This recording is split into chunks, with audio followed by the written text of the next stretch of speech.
Welcome to the CAFMA Connect, Episode 2. I'm your host, Fire Chief Scott Freitag. The world is certainly a strange place in 2020.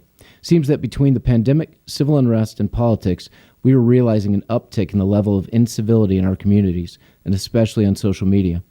Some of the stuff I've personally seen on social media platforms is absolutely sickening. I thought we as human beings were better than that. Unfortunately, fire service agencies and our personnel are not immune to the negativity, and some of our folks can be quick to share their viewpoints with the world. Here's a hint. You will never win an argument with someone on social media. Debate and civil discourse seem to be absent in our society at the moment, and I just really don't understand it. In reality, we understand or should understand that our agencies are a microcosm of the communities we serve. We are not insulated from the social media rants, the horrors of drug addiction, alcoholism, domestic violence, and or a host of other issues we see with the general populace. While we strive to hold ourselves to a higher professional standard, we are still real people with real lives. The badge and the uniform will never change that fact. What, who, and how we are outside of work is typically what, who, and how we are in the work environment. The outside us cannot help but bleed into who we are in the station and on the engine. And as firefighters, we know that our profession is something we proudly display both on and off duty. How we carry ourselves off duty reflects our agency just as much as how we carry ourselves while in uniform. This is a great career path that few have the chance to enjoy, and yet because of our actions, some forfeit their right to wear our uniform. So what can we do as fire agencies to help our folks understand the consequences of their misdeeds, both in the station and off duty, are more likely to kill their career than an injury? We have to train. But not just train operationally, we have to train administratively. With that, we have the pleasure today to be joined by my good friend and owner of Career Survival, Eric Rosoff. Eric, welcome to the CAFMA Connect, and thank you for being our very first guest ever. Chief, I'm honored to be here and certainly honored to be the first guest. There's a lot of pressure. I'm going to try to do my best. You know, there's a lot of pressure on me as well because I haven't done this before, so it should be interesting. So far, you're doing a great job. Let me say that. To start, can you give us some of the background on yourself? Where did you come from? What was your career like? Actually, it might come as a bit of a surprise to who's going to be listening to your podcast, but my background's in law enforcement. I spent 31 years at the Burbank, California Police Department, retired in 2012 at the rank of lieutenant. But through my career, I had the opportunity to work with, associate with, and become good friends with many of our local firefighters. But Career Survival, the company I have now, actually goes back to a period of time when I was working internal affairs for my police department, and this all kind of grew out of that. Wow. Internal affairs. You make a lot of friends in internal affairs in the police department? Yeah, listen, it wasn't the thing I signed up to do by any stretch of the imagination, but I know you know this, Chief, and many of the people listening today will know as well. Frequently along the course of a career, it's those things that you get told you have to do, maybe you don't want to do, end up becoming these enriching experiences because you didn't see the opportunity in the moment. And basically, Career Survival came as a result of, in California, for a very long time, there's been a law that's called the Police Officer Bill of Rights, which basically says if there is going to be an investigation into an allegation of misconduct, labor-driven state law in California mandates how those investigations must take place.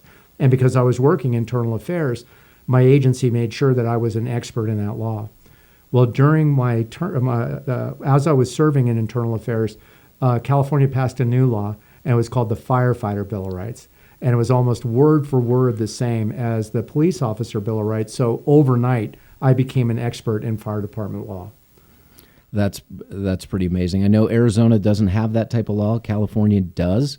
Our agency in particular, we follow a similar pattern or path, even though we're not required to. We have specific ways and legal means that we follow in order to perform an appropriate investigation that would stand up. But I know, in your opinion, and I tend to agree with you, that the best investigation is the one that doesn't have to occur.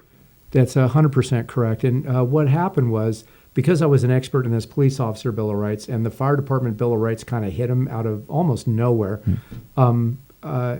fire departments across Southern California were kind of scrambling because they didn't have an expert in the law. And my little entrepreneurial light went on.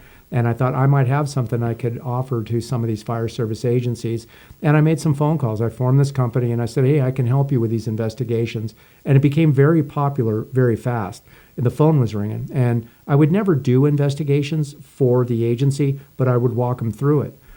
Well, there was definitely some patterns I saw, Scott, right away. Because it didn't matter the patch. The story was always the same for everywhere I was going.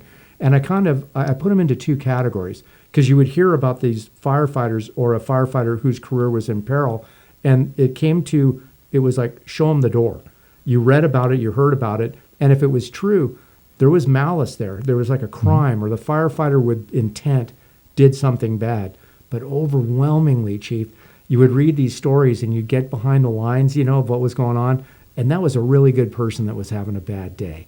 There was no malice. There was no crime. Frequently, Chief, I'll tell you what, you would see that firefighters were engaged in like a behavior that just a couple of years ago, it didn't seem like anybody cared. Right. And now somebody was in trouble. So I got interested in that, and I started doing national research on it back in about 2009.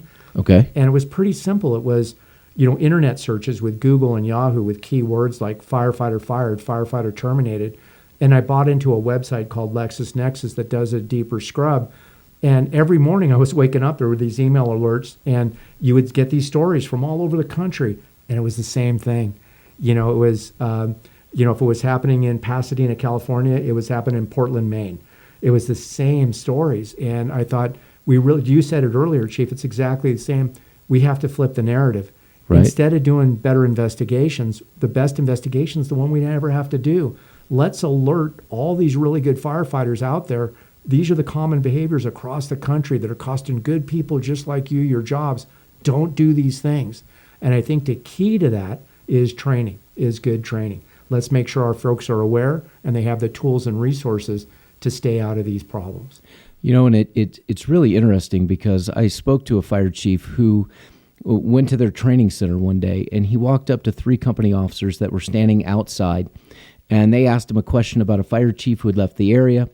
The chief told them or explained to them where that fire chief had gone, and immediately, without hesitation, there was a stream of derogatory comments, and the chief had to say, "Whoa, time out! Hey, we don't talk like that here. We don't disparage other people culturally or in any other way." And that chief took a step back and said, "If they say that to me, without hesitation, without thinking about it, what are they saying in the fire stations when I'm not around? What are they saying in the cab of the engine when they don't think anybody else is listening?" Yeah, I think you've put your thumb on the pulse of maybe as big, if not the largest issue that we have to deal with. And that's the fact that we feel a little bit insulated, I think, in our service, that it's just our folks and everybody's okay with it. And we're just going to, we can say or do without consequence. We can kind of say or do whatever we want to do because that's kind of the way that we were brought up. Right. And we're not recognizing the evolution and the scrutiny that is now inside and all around our stations. And once we have officers, you described the story, you included officers that we're talking like absolutely. That, who are supposed to be our role models. And the cultural paradigm shift is at us. And I know you know this, and everybody listening, I believe, knows. Fire service specific, you're well into a rapidly developing and career-threatening cultural paradigm shift about what's okay inside the fire station. Right. But you know this, Scott. It's not the first one. It's just the next one in line of a cultural paradigm shift. But our officers are going to have to accomplish this cultural paradigm shift. Right. And it's interesting, Eric. Somebody asked me at one point, because I've attended a number of your classes, which I thoroughly enjoy, and they said, "Don't you think his material will get stale at some point?" And I said, it's not going to get stale because we are our own worst enemies. Every single day, firefighters from around the country are providing you new material that you are able to take out on the road and talk to other fire departments about and say, "Hey, these are the things that are happening. Knock it off." Yeah, unfortunately, you're 100% correct that over a period of time, you see these categories of reasons that firefighters' careers might be in peril. And I've continued to get these email alerts from my searches. And now that I've been I'm kind of better received. More people know who I am in the country in North America. So anecdotally now, I'll get more information. But unfortunately, we haven't turned that curve. That because when I said, "Oh, Eric, remember you talked about this? Well, it just happened." Type of a thing. And what we're hoping is, it's tough to verify a negative. I can't. What our hope is, we doing work for your agency or other agencies. The hope is we just don't hear about it, right? Because it didn't happen. Right. I can't. I'd like to take credit for the fact that there was a firefighter somewhere that said, "I shouldn't say that."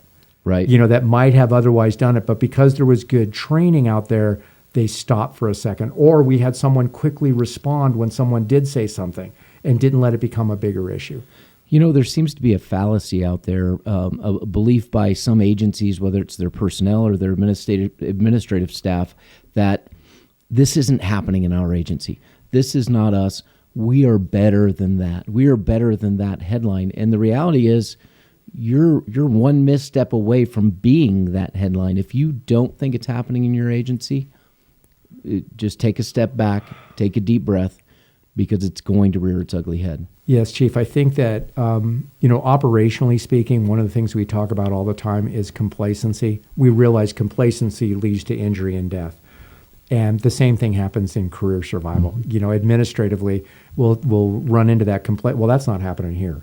Or even if it was happening here, it's not going to impact me, or it's not going to impact our crew, or whatever it might be. And that's a very dangerous place to be, because in the hundreds of cases, thousands of cases I've reviewed, I don't think anybody ever showed up to work thinking, "Oh, that's going to happen to me today." I think they showed up to work with this insulated feeling that we don't have to worry about it, it won't happen here. And then all of a sudden something bad happened. Well, and like you talk about, we have policies in place. We have SOGs in place. For CAFMA, we have what we call the CAFMA Compass, and the Compass outlines our mission, vision, values, and outlines our philosophy.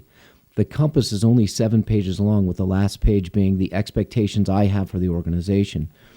Culturally, what we want here is for people to live by that compass, because while we have hundreds of pages of policies and SOGs, the reality is, if you're following the guidelines, if you're following the compass, then you shouldn't lose your way and you shouldn't be out of line with our policies and SOGs. But it's very hard to police that station by station, because as the fire chief, I can't be in there all the time. Right. And so what we talk about is building a culture of accountability, not in so much that the captain is holding people accountable all the time, but that the individuals understand expectations and they hold themselves accountable. Right. So there's not a need for the company officer to say, "Hey, time out, we don't do that here." However, we know that in reality, that's not going to be perfect. We strive for excellence, not perfection.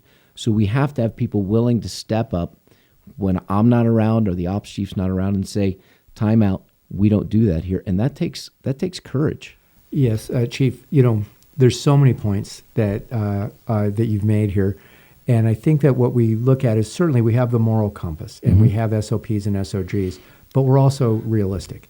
And we know from time to time we might go a little bit off course. We might be wanting to go north and we're just a little bit off of north. We're still kind of going in the general direction, but it's not where we're supposed to be. We hope that we can self-correct that, but sometimes we can't. The person just doesn't know it. And then operationally speaking, right, everybody on your fire ground would know, "Hey, I've got to get that person back to north," because the consequences are real. Somebody could get hurt. Absolutely. Administratively, we would like to do the same thing. And as we talk about it, and me, and I would never compare, the tragedy of a firefighter being killed in the line of duty to somebody getting a piece of paper that says you don't work here anymore. Sure. But somebody getting a piece of paper that says you don't work here anymore, that's a lot of consequence. That yes, changes. It is. I mean, it's painful. I know you've been through it, having to separate people from the agency. We take no joy in that. And it's stressful for everybody. And certainly that firefighter, that otherwise popular, viable firefighter that's getting a piece of paper for some knucklehead thing. Right. From a bad decision maybe that could have been, any thought process wouldn't have been made. It's maybe a support system that could have helped. That moment, it's a devastating impact on that firefighter. Sometimes it can have a devastating impact on the morale of the entire agency. So when we talk about the compass, just like operationally, we use a whole team effort to keep us going in the right direction. administratively, we'd like to build that culture that you described, Chief, of everybody's keeping us moving in the same direction. Right. Because it's painful. These things are painful. We're flawed. We're Absolutely, going to we make are. mistakes. And we, like you said, we strive for excellence, not necessarily perfection. Perfection's a fool's game. Excellent isn't. Excellent means we come to work, we pay attention, we protect each other both operationally and administratively, because when you look at the numbers, they're undeniable. You're way more likely, you, me, anybody working in fire service, way more likely to get fired than you are to be killed in line of duty. Not to take anything away from the line of duty death, but the statistics are overwhelming. And what are we doing about that? Because, firefighters, I won't say never, but hardly ever does a firefighter get fired for an operational application. Correct. That's a remediation or a training issue. Firefighters get fired for administrative transgressions. Firefighters get fired for knucklehead things.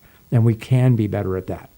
Well, and you said it earlier, there is a level of, I don't want to call it forgiveness necessarily, but if somebody makes a small transgression, so to speak, and they own it, they come in and they say, hey, I did this, I messed up, I didn't adhere to the compass, I screwed up this policy, here's what I'm doing to fix it. Whatever discipline is associated with that is likely going to be less because, and you talked about it today, and we've talked about it before, just making deposits into that community piggy bank, those things that we do in the community, but it's the same thing internally. And when somebody owns the mistake and they're able to say, here's what I'm going to do to fix it, here's what I violated, we can work with that. It's when arrogance overrides potential and you don't want to admit the mistake, you're pointing at other people, or the same type of behavior continues over and over again, then it leads to actions that I, as a fire chief, don't want to take. It's a horrible day for me when I have to let somebody go. And this may sound corny, but when I have to let somebody go, separate them from the agency, I'm looking at that individual going, wow, you screwed up and you deserve this. But I'm also thinking about their family, because I feel like as the fire chief, I am responsible not just for the people who wear a uniform every day. I am responsible for their entire family. That's my job. And when I have to give someone that note saying, you no longer work here, and that person has to pick up the phone and call home and say, honey, funny thing happened at work today. I no longer have a job, the benefits, retirement, I've lost all of it. That's an absolutely horrible day. And it's what keeps me up at night when we have to make these types of decisions. Yeah, Chief, you used a word earlier about having the courage, to do this. And, your folks operationally have the requisite amount of courage to Absolutely. do the job. I'm going to offer that career survival requires a significant amount of courage. But the courage is a little bit different, right? Career survival courage is the courage of integrity. It's the courage of character and two courageous moments. One would be the ability to accept responsibility for your actions, because we are flawed, to step Sure. up and say, hey, you know what, I made a mistake, I'm sorry. And the other one, and you and I both know this, is the courage that it takes to step up in a room full of people and say, hey, you know what, this might not be such a good idea, or we're not supposed to be saying or doing that here. That's a hugely, that takes an extreme amount of courage in some circumstances. And you and I also both know frequently in a work environment, especially our work environments, Right. the person that's in the environment that's the most likely one to recognize the fact that the behavior is dangerous is the junior firefighter, or maybe even a protected class firefighter. The least likely one to step up and say, hey, maybe what we're doing. Now on the fire ground, you have empowered, the culture has empowered that junior firefighter or the protect Right. to say, Absolutely. this is dangerous, stop it, but not in the work environment. We haven't done that. And that is part of this cultural paradigm shift, is when everybody is a keeper of the compass. Everybody is keeping us towards north. Well, and that's what we have to do. I mean, if you want to create a positive culture in your organization, you want to create that culture of excellence, it requires you to continuously reinforce. Developing a mission, vision, value in a vacuum in the chief's office is not okay. It's not going to stick. Or developing your mission, vision, values and making beautiful posters that hang on the wall, that's fantastic because people can see that. Mm-hmm. They look at it, they say, there it is. But is it really? Yep. Is it just some nice looking wallpaper, or do you mean it? And we're not perfect as an organization by any means, but we try to reinforce what we say in our mission, vision, values. And we're working on some programs internally right now where we're going to try to build on that and develop that culture from day one through firefighter, engineer, and on up. And we have a lot of programs in place, but now we're working on some more specific programs. And that's why we bring somebody like you in, because our ultimate goal here is to help our folks make it to retirement, not just operationally, but administratively as well. Achieve what you would like in your career. This is an amazing career path. It's an amazing profession to be in. And to throw it away for some misdeed, off day thing is just a horrible way to end what could be an amazing path to retirement. I like teaching in academies. I was at your academy today, and your mission, vision, values is on the wall. And that's good for me, because as I'll go through my presentation and we'll talk about things, I said, I'm looking at your values here, and it talks about respect for anybody. And I'm not seeing anything on there where it says when it's convenient to do so. I saw the part about integrity that we have. And I said, when it's convenient to do so, it doesn't say that. What it says is this is who we are and this is what we do. And we take this very seriously. And I think that's part of everything that we do here is steeped in that. And even if we're just on a day, a simple training that we're doing, throwing ladders or whatever, I like it when our officers are talking about how this plays into our core values. Because we're out here throwing these ladders, we're going to serve this community better. It's to protect us, absolutely. But the reason we're training like we train is so we can serve this community. It's not about us.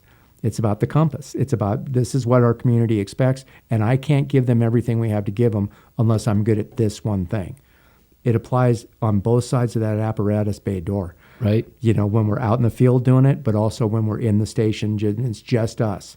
All of those things apply, and there's no gradation to that.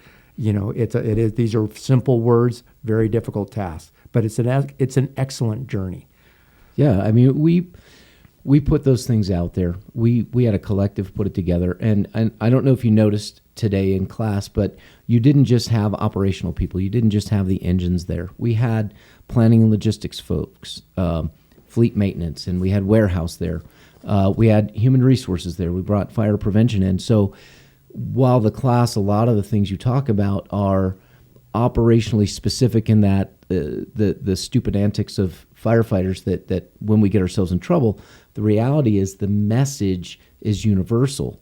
And we try to approach it in our organization and again, build a culture where everyone recognizes we're a system. We're not individual divisions. We are a system. One has to work with the other. Right. And that's why we try to bring people together, because where you see some problems is you get promoted from operations into administration, or you're on light duty, and people try to use the same sense of humor with type B personalities that they will with type A personalities, and not off-color jokes. We're by no means encouraging or saying that's okay.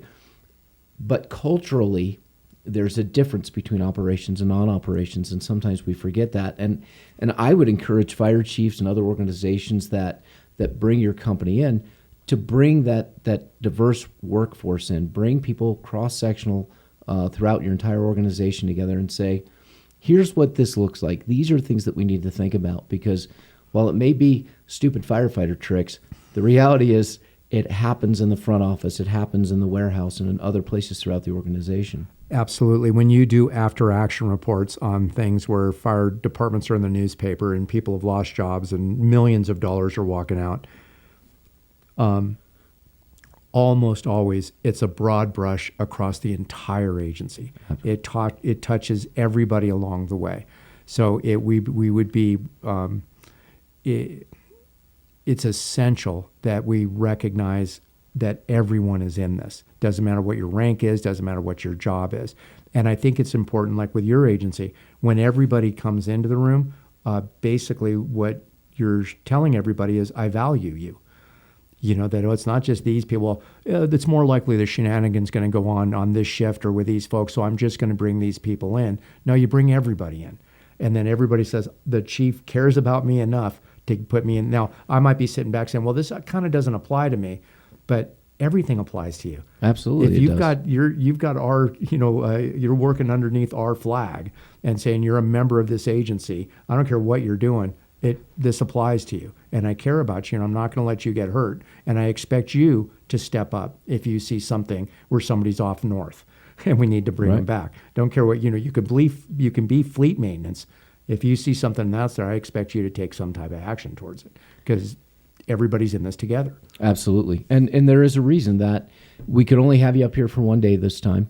But we scheduled it, we scheduled it on a B shift day because, well, we know that B shift is a global problem. We thought it was just national, but I had a chance to visit with the Iraqi fire delegation when they were in town.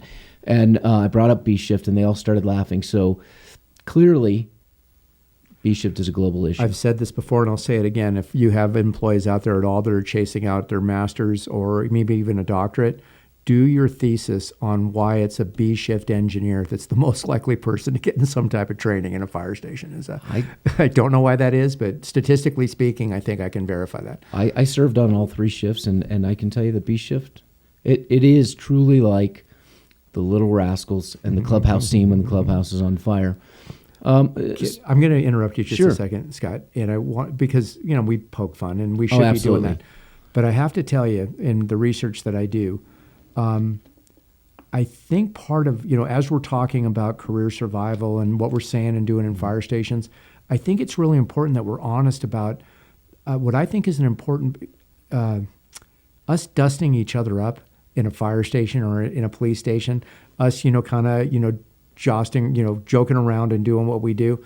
I think that's an essential part of the fabric of who we are. I don't want to take that away from anybody at all. But what I'm saying is the research is very clear here. And it's frequently that dust up and the things that are going on in the station that in the moment don't seem like they're hurting people, but down the road after an aggregate of events, you can see where the problems were. So what I would offer is, yeah, the dust up, absolutely, but we have to find ways to do it where we're not otherwise outside of policy. The little banter and maybe some of the language that's inappropriate or displays that would be around the station that in of themselves are out of policy, but nobody cares about it.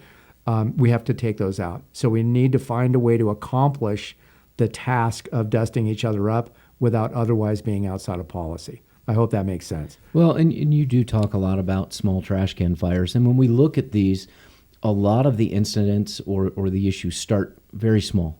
They're innocuous. There's not a lot to it. And we in the fire service and on the police side, we are always trying to one-up the other. There's a reason that most fire stations no longer have basketball hoops and can't play basketball, because it went from one-on-one basketball to full physical force because we're just that competitive. So because of the work comp injuries, most fire chiefs pulled that equipment out of the fire stations. And it's no different when we're inside the fire station. We're looking at the administrative side of things. You have a joke that starts small, and over time it builds up, and no one ever steps up and says, hey, time out, this is going too far. And that's really what we're asking people to do. Be the grown-up adult, take a step back and say, hey, this is going a little too far. And like you said, we've changed on the operational fire ground. We do apply the principles of crew resource management, saying, hey, you're fresh out of the academy, you're another set of eyes. What do you see here? What's a danger that you see that lies in the road in front of us? But in the fire station, those folks are some of the first ones to go, whoa, I don't think this is a good idea. But they feel like in the fire station area, they don't necessarily have that same ability to speak up and say, hey, time out, battalion chief. Yeah. Is this really a good idea? Or time out, captain. Right. Do we really think this is a good idea? And we see this all the time. I'm constantly pulling headlines out of fire service publications or a newspaper somewhere. Firefighter does this on computer, or firefighter does takes a picture at a scene and puts it out. And how many times do we have to see that before we understand, don't do that? Yeah. If you were to take, and again, never to make the comparison about a line of duty death or injury and somebody being fired, but let's just borrow from our operational passion and our operational structure and say, because of the consequences of not being good operationally or high, I'm going to say, let's start at a baseline that losing your job is a bad consequence. So those consequences are high. And then can we use our operational structure and our operational passion to inform our administrative, passion and functions? Sure. And I think we can. And you look at the training that goes on, the repetitive training, based on consequences training. And like you said, it hasn't always been that way, that a younger firefighter would be encouraged to be another set of eyes, and even on a fire ground, sure. right? Absolutely. But because we got the body of work where after action reports showed us that the junior firefighter saw the danger but didn't feel empowered to say something, we changed. We went to the academy and said, no, you tell those junior firefighters to sing out if they see something dangerous at the fire ground. How long is it going to take us, Chief, to get to that inside a fire station? Understanding the consequences. Should we be empowering those younger firefighters? And no, we tell them, kid, when you get in here, shut up. This is the way that we do it. We're going to bust your chops. This is the way that we talk. And then when a new academy class comes out, you can give people noogies then. But this is the way that this goes. And that's a dangerous place for us to be. We're not learning the lesson. And sometimes it takes a major incident, even on the line of duty death side, for an agency to really take a look at their policies and how they act and how they approach a fire scene to make substantive change. And I think even after someone separates from an organization, one, I can, as the fire chief, tell everybody what happened. Now, we are in fire stations, so there's various stories or anecdotal information around that people are saying this happened or that happened, but sometimes it's hard to learn from that specific issue because they don't have all the information. And we do that to protect the integrity of the other person who had to separate. Right. Again, typically, good person having a bad day or a bad month, or there's something going on in their lives, and we tried to help and couldn't. One of the things I did want to talk to you about while we're on here, because we're seeing a lot of this. I mean, social media is the bane of our existence, and cell phones and instant access, and I have an opinion and I need to share it with the world. How much are you seeing that having an impact on fire service employees, even at the chief officer level? I would say, Chief, that in the time I've been doing this since about 2009, I've never seen a spike of any type of behavior that's costing firefighters their jobs as I have recently related to social media. Since George Floyd in Minneapolis, I've tracked over 70, I think I'm now to 73 firefighters that have been fired across the country for social media posts. And if I know about 73, there's 150 that are out there. And not just George Floyd, but the George Floyd and then the world after George Floyd. And firefighters, anywhere from posting about it to as simple as just liking something that's been posted. And people are getting fired. And there are, unfortunately, our employees they still want to kind of have fights about this, and they don't recognize that the fight's already happened. Right. And the outcome it's already been set, but we still want to fight it. And I understand it to a certain extent, but also I think we can do a better job of getting information out to firefighters so they're not caught up in this misinformation about what's acceptable on social media. Well, and you hear a lot of the fight is, well, I have a First Amendment right to say this. And my response to that, and yours is similar, and I'd like you to talk about it, but what I tell people is you're absolutely right. You have a First Amendment right. You have the ability to make your own choice. You are not free from the consequences of that choice. Yeah, the First Amendment is one of the arguments that we hear a lot. And obviously, you're 100% right. I mean, firefighters didn't waive rights, when they became firefighters. But it's important, and the courts have been pretty consistent all the way up and down from state courts to federal courts. And what they've said is your First Amendment right is related to expressing yourself. And you express yourself. You said something on social media. But then the First Amendment ended. You've used that right. You expressed yourself. And then what you just said, it's out there.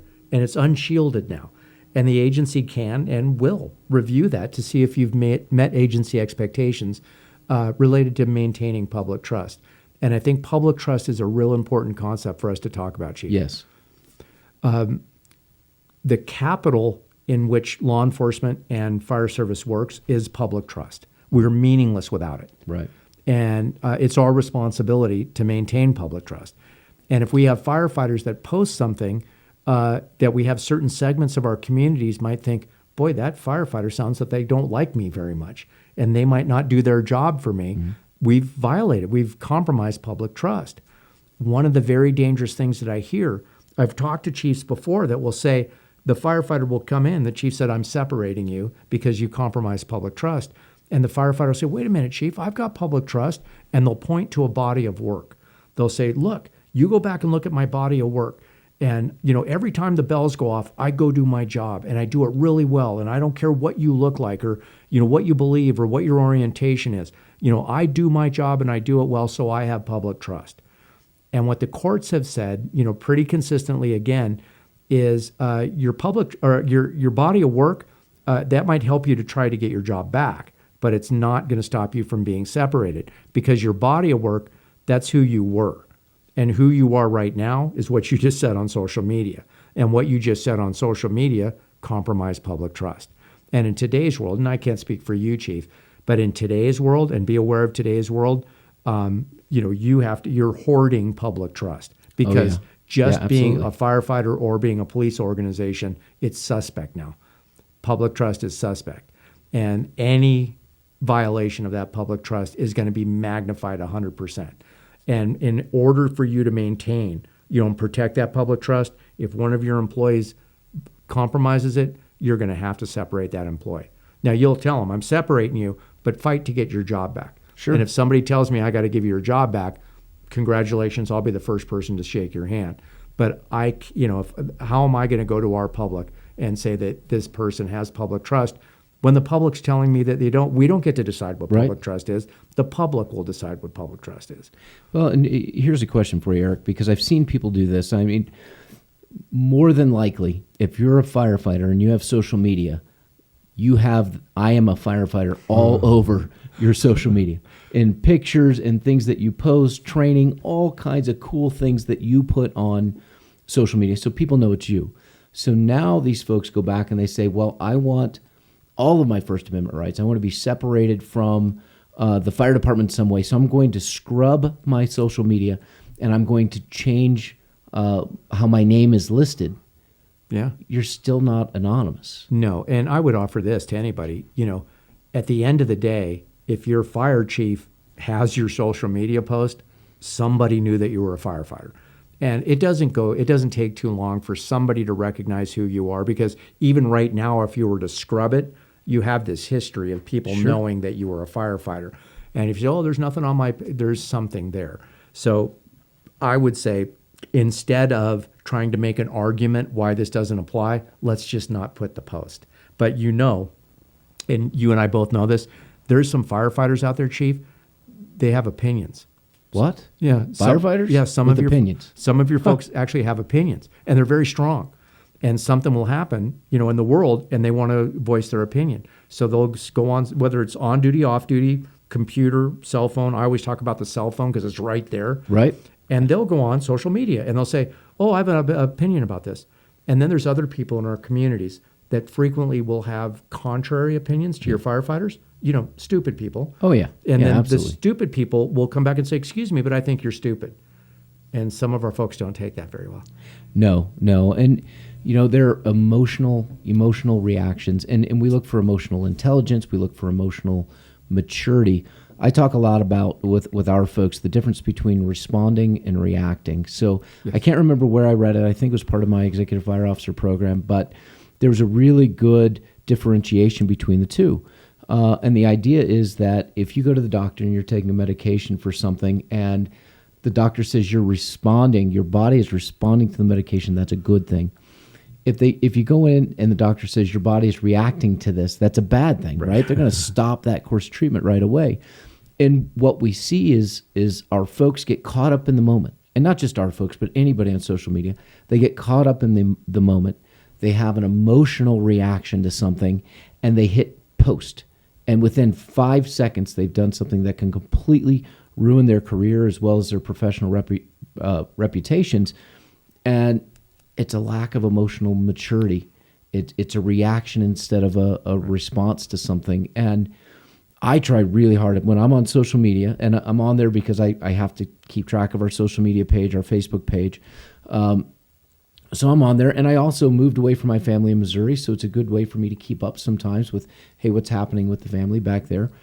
And I'm on there, and I'll see things. And what I've been doing lately is if I see a classic car or truck or a Jeep, I'm clicking on that.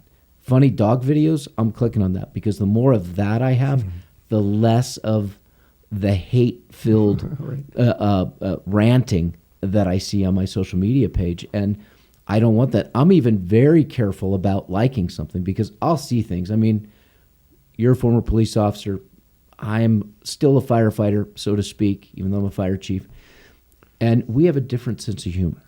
So I will see things, and I'll look at it and go, wow, that's funny.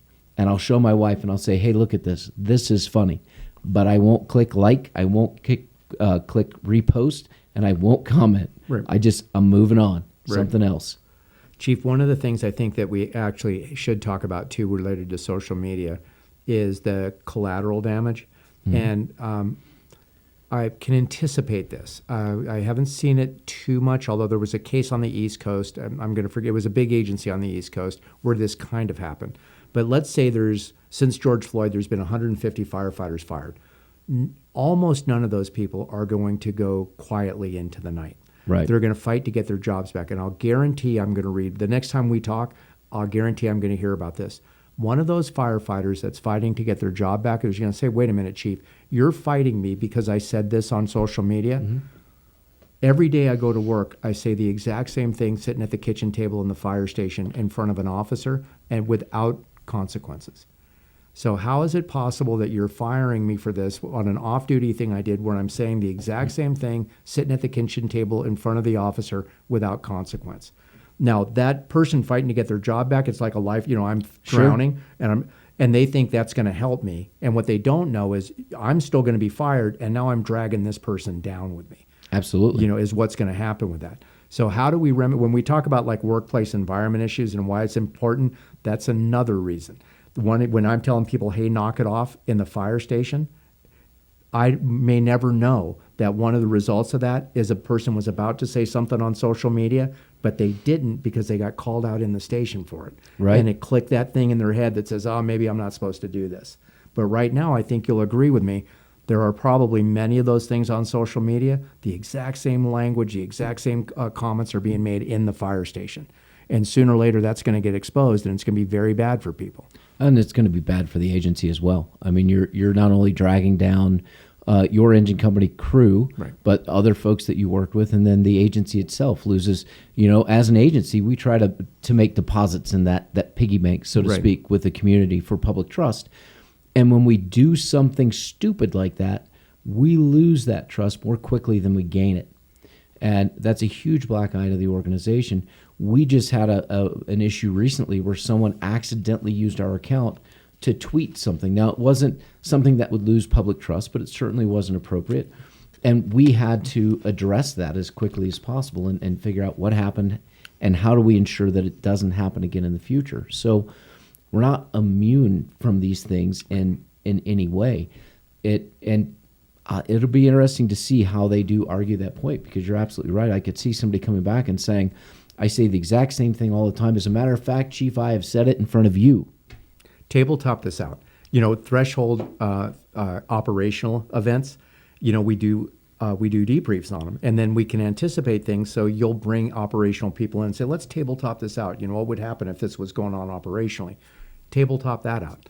Bring your chief officers in and say, what if we did have somebody on social media and it was a separation?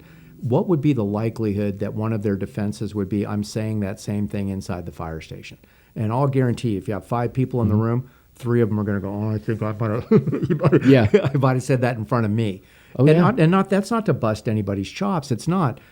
I can't do you and I can't do anything about somebody's history. Sure. Yeah, we're all about what's in front of us. Leadership is about what's in front of us. Right. And what's in front of us is acknowledge where we're at right now, and could we do a little bit better? And the answer to that's almost always yes. Right. And how do we accomplish that? You set a culture that's based on accountability. Right. Set clear expectations. model the expectations, honestly evaluate people's efforts towards meeting those expectations. And when we veer off a little bit, quickly fix it. And that's a culture of accountability. Sure. A culture of compliance Right. is what we like to call it. Right now, I think at any given day on a meter, I'm blessed to go to the agencies that I go to and have this talk. Right. I've gone since 2009, just before things got shut down. In February of this year, I completed my 104th agency-wide training. Wow. So I'm blessed. But most of the places I go to, like yours, it's a maintenance thing, and it's a lot of fun. Because we might not be due north, but we're also not like south. Right. It's absolutely. We're just doing a little. But every now and then I'll get a call from an agency where the bomb's gone off. And I used to go do those, and now I'll tell them no. Because number one, I have to tell you, I'm retired, and it's just not fun. Right. I like doing it because I get to hang out with your folks, and it's just a blast. And I hope they get some value out of it, obviously. And it's been good. The phone rings.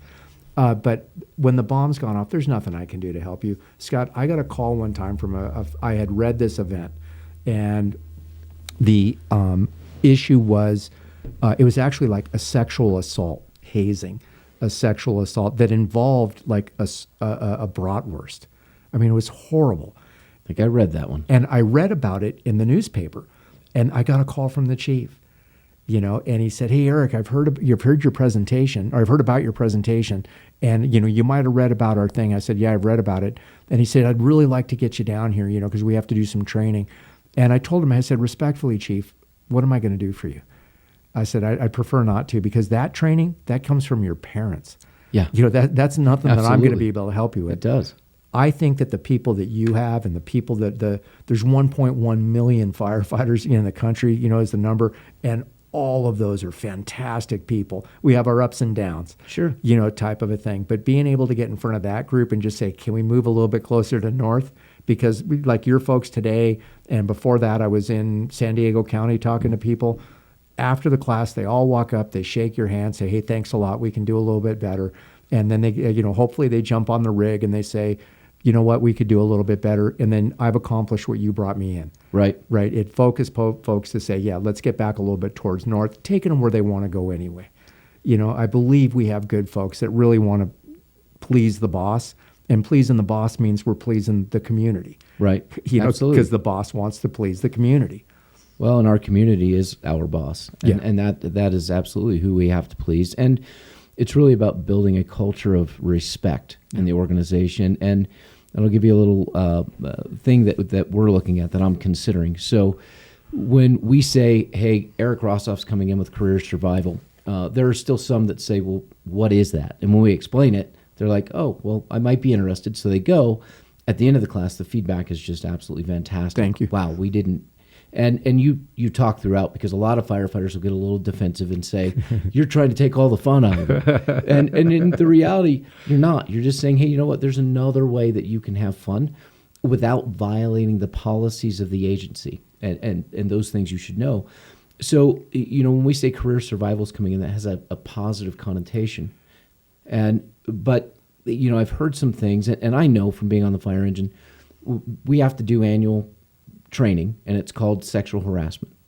And sexual harassment has a very negative connotation to it. And, firefighters, typically you'll hear them say, "We already know how to do that," jokingly, of course. And they have to sit in front of a computer and hit a key and go through this thing. And it's just, what are we really getting out of it? And I took a step back, and I wrote an article in the Review recently, which is our internal newsletter, about people just need to be nicer to each other. I mean, in 2020, people have just become downright mean, and it's not okay to do that. And that, hey, we can do better.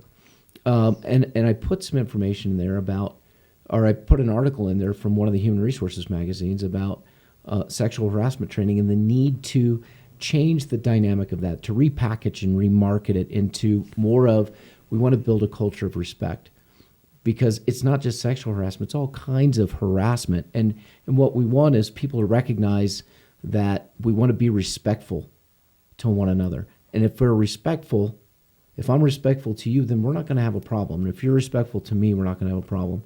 and that's where we go off course. But it's how some of the training is packaged, how it's seen. And I saw this even with our administrative staff the last time around, and I'm like, okay, we need to do something different. We need to do something better so that we're reinforcing the culture of our organization. Yeah, the unfortunate reality of most of the anti-harassment training that's available in to anyone is cubicle-based training. And fire service doesn't look anything like corporate America. This incredibly unique living, working environment, in modern fire service requires a different way. And the consequences being what they are, we can do a better job of training. Not to say, the training that's out there is good. It's spot on correct. It's just not probably the best way to deliver that important message to our group of people. And listen, there's no waiver or anything. It's not like fire service has any different rules. The rules are the same. I just think we can present that information to our folks in such a way, like you said, I'm going to take away the negative connotation, state the consequence, and then give you some tools to stay away from to minimize, if not eliminate, the potential consequences. Sure. Right now, I don't know that current training is hitting that mark. Right. Well, and like you said, just to reinforce, we just want to move the needle. Yeah. We just want to be better tomorrow than we were today, continually striving. We're not perfect, but we can do a better job. And it from the top down, we have to reinforce culture, and we have to reinforce the idea that we need to be respectful of one another. And in today's environment, when we look around 2020, we see all the disrespect and venom that's out there. We need to look at that and say, that's not a mirror image of me. It's not a mirror image of our organization. We don't act like that. We're going to stay above the fray, and we're going to be respectful, and we're going to keep that needle pointed north. Yeah, I think, and that's, it's not easy. No. There's no part of what our goals are, and our aspirations and our expectations. It's not easy, but I'd offer for all the people that you've hired, Chief, and even when you got hired, right, you sat in front of a chief, and then your employees sit in front of you. And what they do is they take a period of time when they get to their chief's oral and all the testing that it takes to become a firefighter, and they end up at your desk, and you're going to make a final decision. And what they're telling you is, I'm capable of doing difficult things because I know that this is a difficult job. It's not just operational. What you want to hear, right, is I'm capable of doing those difficult things, all the expectations that you have of me, not just when the bells go off, sure, but the 24/7 commitment of being able to do difficult things. And when we frame it like that, when the newer generations of firefighters are coming up and we're saying, I expect you to do hard things, and you're telling me you can, I'm going to give you all the tools, all the resources, all the support. And you know what? You're flawed, and you're not going to meet my expectations sometimes. Tell me about it when that happens, and we're going to move on. Yeah. Type of a thing, and hopefully I've built this group around you that will help you go in the right direction. And your expectation is to help those around you from day one that I pull you in here is to help everybody go in that right direction and get there. Then we've got that culture. Everybody that works for you is capable of doing difficult things. They are. We just don't always enforce it or make it as clear as it could be. I felt pretty good the other day. I was walking out of one of the fire stations, and on the window as I left was a reminder as they walked out to the engine, and it just said, live your interview. And we've often talked about so good. Saving the notes from your interview, and then 5 years later going back and saying, so what happened to this person? Yeah, where did they go? Where did they go? So Eric, one more thing before we go. If somebody wants to get in touch with you, how do they do that? Is it social media, email, phone? I appreciate that. Actually, the easiest way to get in touch with us, Chief, would be our website, careersurvivalgroup.com. Careersurvivalgroup.com. Yep. Thank you very much. Well, Eric, I want to thank you so much for being on our this episode with us and being our first guest ever. Thank you all for your time. And remember, we earn the public's trust over time through our positive actions. And it only takes one bad headline to lose it, and it takes forever to regain it. So remember, we're professionals. Act like professionals. Until next time, be excellent to each other and don't do anything stupid. Thank you. Thank you.